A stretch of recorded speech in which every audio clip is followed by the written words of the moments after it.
Watch season 4 of F is for Family, and I'm about to do my review right here, so let's get right into it.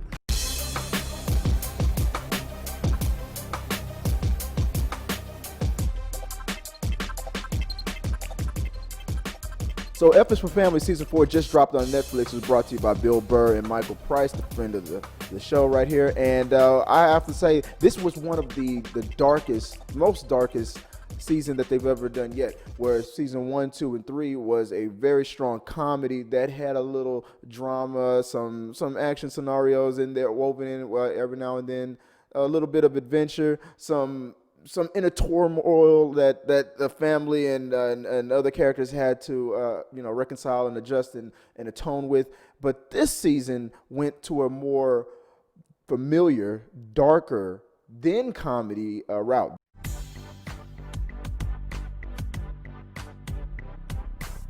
Bill Burr's character Frank Murphy having to deal with the fact that his long lost, not lost, but a father that had pretty much abandoned him as a child. He's in one of those situations where he's trying to,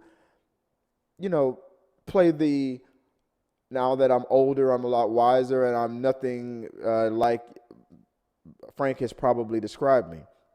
And the funny thing about this is that Frank Murphy's dad was played by Jonathan Banks, who also worked with him on Breaking Bad. He's also making the exact same mistakes. He is essentially become his father, and it's his worst nightmare. The way he's treating his wife, who's about to have a new baby, the way he really treats his two boys is totally familiar, and exactly the way he complains that his father treated him. So it's pretty much a tale about, I can't wait till you have your own children, and then you'll see, kind of a thing. People think it's like a curse that parents play on their children, but no, actually it's just that the way you're raised comes out. And when you have children of your own, you can either break the chain and do different, do better, or you'll pretty much do almost the exact same things without even realizing it. But your children will let you know.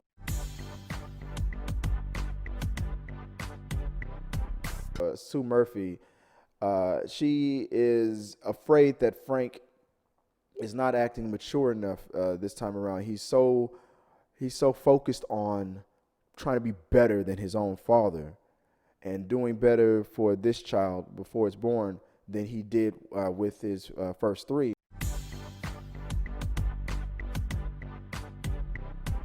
The the two Murphy boys are pretty much going through the same adjustments. They're evolving. I see the oldest is he's maturing more. He's involving himself with better friends around him,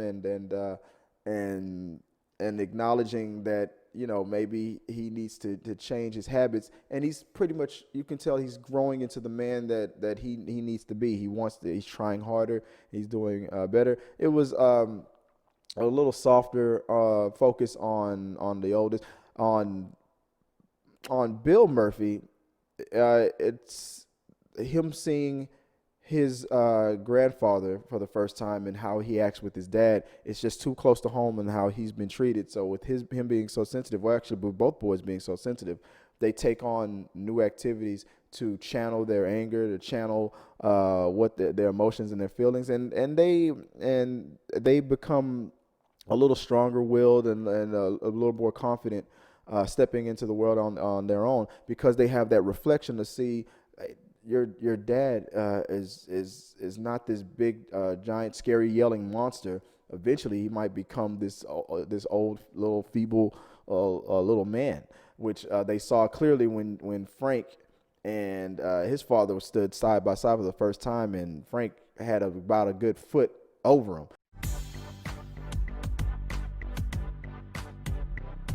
him. Knowing that the new baby is coming means that you're no longer the baby. And even though Frank still called her a little princess and my baby girl, and I'll put you through a wall if you hurt her, if anything happens to her. Now you got a little baby sister coming, and I'm sorry that you're now that middle child, just like your brother was, and and it's going to happen. You're no longer the baby. You can fend for yourself. You're a tough girl. She is, and her getting a friendship with Bridget and getting into trying to stay good and get daddy and mom's attention, but yet getting her anger out and frustration out by having an understanding relationship with Bridget is just, to me, like her little cry for help and attention. But it turns out could be a good thing to go deeper into the Bridget character. You learn that Bridget isn't just some psycho. She's a little girl who just misses her mother.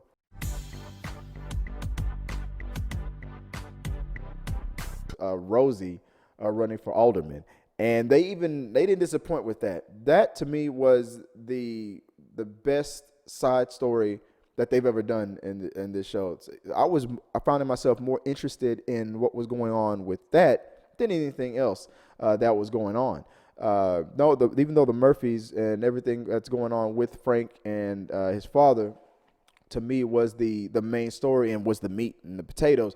But what was going on in that entree with Rosie, it also was woven into everything else, and him getting his community better resources from the mayor and dealing with the crooked system that was out there to exploit and put people down. It was very much so a look into I would say an explanation to what the little political things that are going on right now with the Black Lives Matter movement and whatnot. If you have any doubts or if you're thinking that these people that are protesting and that are mad, if you're thinking that's for no reason and whatnot, look at that story, that episode where Rosie does the intro, and it's more focused on him and what he's dealing with for his community.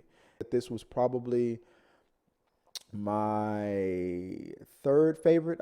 If I was to rank it, I'm gonna say that the third season is probably my favorite. Then season 1, then season 4, and probably then season 2. Maybe if I was to try to say it today, I'm gonna binge watch all of it again, no matter what. And as the time goes by, so we head to a season 5, hopefully. And that's where I'm ranking it right now. Where do you guys rank it? What did you think about this season? Did you like the fact that they went a little darker on this one? Are you ready for them to get a little more lighthearted? And what did you think about that cliffhanger at the very end, now that the baby is born and heading into a season 5? I mean, that's definitely something that we need to get into. Are we going to meet Frank's mom and whatnot and go and get that out of the way? I want to find out exactly where we're going with this show. So put in the box below. Let me know. Take it to that position. When I did that, was that too much? Did I violate? Stuff like that. I don't think that's ever happened to me. I don't think any guy that I've been with has ever recapped. They'd be like, wow, that was amazing. But